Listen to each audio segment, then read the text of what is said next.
అనంతపురం జిల్లాలో ఉన్నటువంటి corporate hospital సామాన్య మధ్యతరగతి ప్రజలని పీక తింటూ వాళ్ళని ఇబ్బందులు పెడుతూ కొన్ని హాస్పిటల్లో వాళ్ళు చేసినటువంటి ఆపరేషన్లు వికటిస్తున్నాయి. అయినా కొన్ని హాస్పిటల్ మీద చర్య తీసుకుంటున్నారు, కొన్ని హాస్పిటల్ మీద చర్య తీసుకోలేదు. ప్రధాన అంశంగా ఇక్కడ గవర్నమెంట్ హాస్పిటల్ ఉన్నది. గవర్నమెంట్ హాస్పిటల్లో ఎవరైతే పేషెంట్లు పోయి అక్కడ అడ్మిషన్ అయిన తర్వాత అక్కడి నుంచి లేని పక్షంలో నీకు రాబోయే కాలంలో అన్ని సంఘాలను కలుపుకొని అన్ని ప్రజాస్వామికవాదులు గుర్తించాలి, దానిపైన పెద్ద ఎత్తున ఉద్యమాలు చేయడానికి కూడా మేము సిద్ధంగా ఉన్నాం. దానిపైన చర్య తీసుకునేంత వరకు మేము వదలమని చెప్పేసి తెలియజేస్తూ సెలవు తీసుకున్నాం. గతంలోనైతేనేమి ఇప్పుడు జరుగుతున్న వైద్యం విచారణ అయితేనేమి డిఎంహెచ్ఓ గారు ఎప్పుడైతే ఇక్కడ వచ్చారో అప్పటి నుంచి కూడా అగ్రవర్ణాలకి వస్తాద్ పలుకుతూ ఏ హాస్పిటల్లో ఏం జరిగినా వాళ్ళకి హాస్పిటల్ యాజమాన్యానికి షోకాజ్ నోటీస్ ఇస్తూ హాస్పిటల్ని ఇంటర్నల్గా సేవ్ చేస్తున్నారు. అలాగే నిన్నటి రోజున ఒక దళిత షెడ్యూల్ ట్రైబర్కి జాతికి చెందిన జనరల్ సర్జన్ రమణ నాయక్ గారి మీద లావణ్య హాస్పిటల్ మీద షోకాజ్ నోటీస్ ఇచ్చి నిన్న ఉదయాన సీజ్ చేయడం జరిగింది. అలాగే ఒక్కటే చెప్తున్నాం, మొన్నటి జరిగిన సాయిరత్న హాస్పిటల్లో ఎంతో క్రూరంగా అనెస్థెసియా ఇవ్వకుండా చేతులు అదం పట్టి ఆపరేషన్ చేసి ఆపరేషన్ వికటిస్తే హాస్పిటల్కి షోకాజ్ నోటీస్ పంపించకపోగా హాస్పిటల్ని కూడా సీజ్ చేయలేదు. అలాగే చంద్ర హాస్పిటల్లో కూడా ఒక గర్భిణి కడుపు నొస్తుందని చెప్పేసి వెళ్తే గర్భసంచి ఆపరేషన్ చేసేసి ఆ గర్భిణి కూడా చనిపోవడం జరిగింది. స్నేహలత హాస్పిటల్లో కూడా ఇలా పేరున అనంతపురంలో ఉండే వంశీ హాస్పిటల్ అయితేనేమి సాయి న్యూరోలో ఒక అమ్మాయి తలనొస్తుందని వెళితే అక్కడ 14 డెత్ కావడం జరిగింది. ఇలాంటి అగ్రవర్ణాలకు చెందిన హాస్పిటల్స్ మీద మీరు ఎందుకు చొరవ చూపుతున్నారు? అలాగే ఒక షెడ్యూల్ ట్రైబర్కి చెందిన Lavanya hospital MD doctor Ramana Nayak గారి మీద ఎందుకు మీరు యాక్షన్ తీసుకున్నారు? ఓకే, వైద్యం వికటించింది, ఆయనకి అలాగే పేషెంట్ కూడా న్యాయం చేస్తూ ఈరోజు వివరణ ఇచ్చారు. ఇవన్నీ ఒక్కసారి మీరు మనసులో పెట్టుకొని కుల మత భేదాలు లేకుండా డిఎంహెచ్ఓ గారు ఒకసారి గుర్తుపెట్టుకోండి, కుల మత భేదాలు లేకుండా అందరికీ న్యాయం చేయండి. ఇదే అనంతపూర్ జిల్లాలో ఉండే ప్రతి ఒక్క కార్పొరేట్ హాస్పిటల్లో కూడా అన్యాయాలు జరుగుతున్నాయి. ఈ హాస్పిటల్ మీద మీరు ఎందుకు విచారణ జరపలేదు?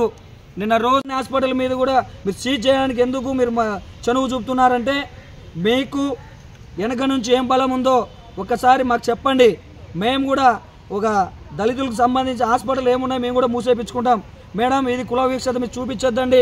వెంటనే సమగ్ర విచారణ అనంతపూర్లో ఎన్ని హాస్పిటల్స్ ఉన్నాయో అన్ని హాస్పిటల్స్ కూడా మీరు సమగ్ర విచారణ చేసి అన్ని ఏవైతే తప్పిదాలు ఉన్నాయో అన్ని హాస్పిటల్ కూడా సీజ్ చేయకపోతే డిఎంహెచ్ఓ ఆఫీసు అలాగే కలెక్టర్ ఆఫీస్ ముట్టడి కూడా మేము వెనకాడమని చెప్పేసి AP SC ST BC minority JS తరఫున మీ అందరికీ తెలియజేస్తూ జై భీమ్. అనంతపురం జిల్లా ప్రధాన కార్యదర్శి. ముఖ్యంగా ఇంతకుముందు అన్నవాళ్ళు మాట్లాడినట్లు ఇక్కడ ప్రాణం కూడా ఒక ఖరీదైనటువంటి పరిస్థితి.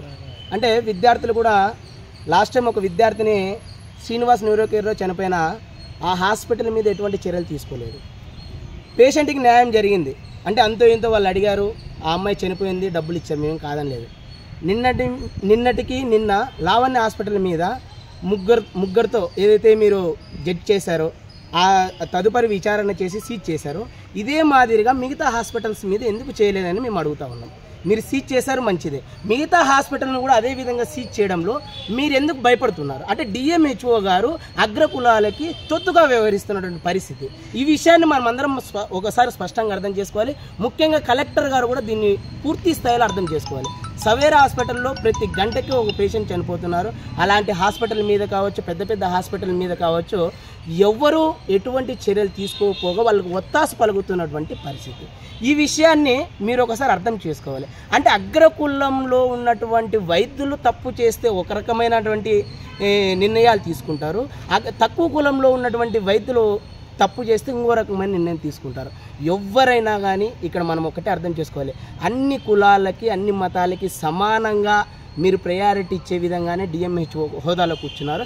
అదే విధంగానే మీరు ఉన్నత తరగతులు అయినా కావచ్చు, తక్కువ తరగతులు అయినా కావచ్చు, అందరికీ సమాన న్యాయం చేసే విధంగానే డిఎంహెచ్ఓ గారు నిర్ణయాలు తీసుకోవాలి.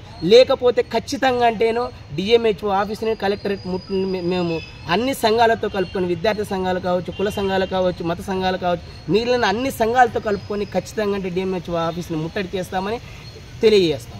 ఇటువంటి అంశాన్ని మనం గుర్తు చేసుకుంటే అదొక ఎస్సీ ఎస్టీ హాస్పిటల్ కాబట్టి వీళ్ళపైన రకరకాలుగా ఇబ్బందులు పెట్టి అంటే హాస్పిటల్ని సీజ్ చేయడం జరిగింది.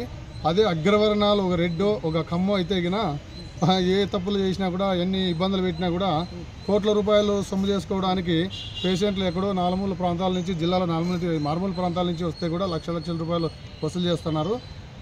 అట్లాంటి ఆ క్రమంలో పెద్ద పెద్దలు దాన్ని అనుకుంటారు కాబట్టి పొలిటికల్ సపోర్ట్ వాళ్ళకి ఉంటుంది కాబట్టి సీజ్ చేయలేకపోతారు. నేను అడుగుతాను సూటి ప్రశ్న ఒకటే మేడం గారిని, డిఎంహెచ్ఓ గారిని, సో అదే ఒక అగ్రవర్ణాల వాళ్ళ హాస్పిటల్ అయితే మీరు సీజ్ చేసేవాళ్ళవా మేడం అని అడుగుతున్నాను. కానీ ఒక దళితుడు కాబట్టి మీరు ఏదో టార్గెట్ చేసుకునో లేకపోతే మీరు ఏదో ఒక రూల్స్ అనే దాన్ని అడ్డం పెట్టుకునో మీ పరిధిలో మీరు దాన్ని స్టాప్ చేయడం జరిగింది. అదే విషయం అనుకుంటే ఇప్పుడు ఇదొక విషయమే, చాలామంది అప్పుడు ప్రాణాలు పోగొట్టుకున్న వాళ్ళకి కొంతవరకు డబ్బు రూపంలో ఏదో న్యాయం చేశారు, ఇంకొకటి చేశారు హెల్ప్. సో ఇప్పుడు ప్రాణం ఉన్నటువంటి వ్యక్తులు కూడా అదే క్రమంలో ఆలోచించి మీరు వాళ్ళకు కూడా ఏదైనా బాధ్యతలు సాయం చేయాల్సిందిగా కోరుతున్నాం.